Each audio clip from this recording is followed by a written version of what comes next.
Obviously, heartbreak at the end. How would you assess what you've seen? Another great Liverpool-Man City game, as we've seen so many times over the last few years. And this was again one of them, but for us, of course, a very disappointing outcome with a 2-1 loss. What did you make of your performance? The start first half, would you agree they had the better of the opening 45 minutes? Yeah, they did. Were more comfortable in the ball than us. So they had the better than us, but that didn't lead to many big chances apart from in the first minute. I think Haaland was close to a goal.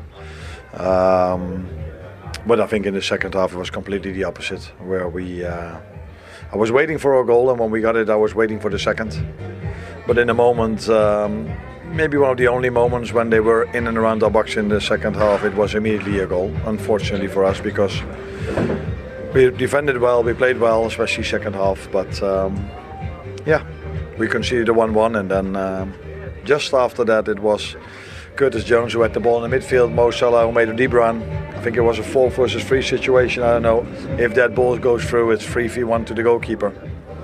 But unfortunately, Gueye intercepted it, and yeah, then we all saw what happened in extra time, where we conceded a penalty.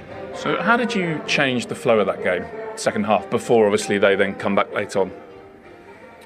No, we didn't.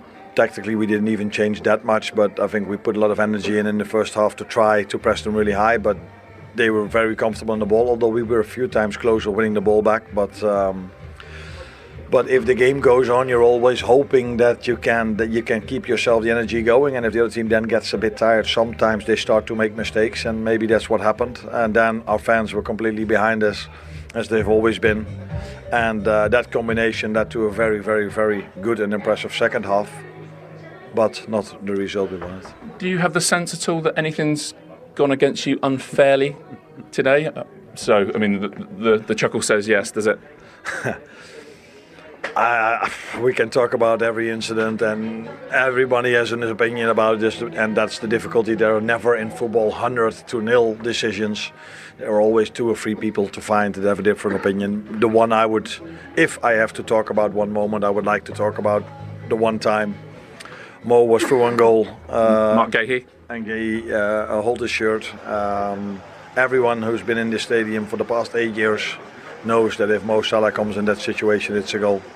So that is definitely a scoring opportunity. So maybe that is I don't know, 80-21. Maybe we can find 20 people, probably from the not the FA, from the PGMOL. That's it. Probably from there we can find 20 people who tell you that it's not a red card. But I think in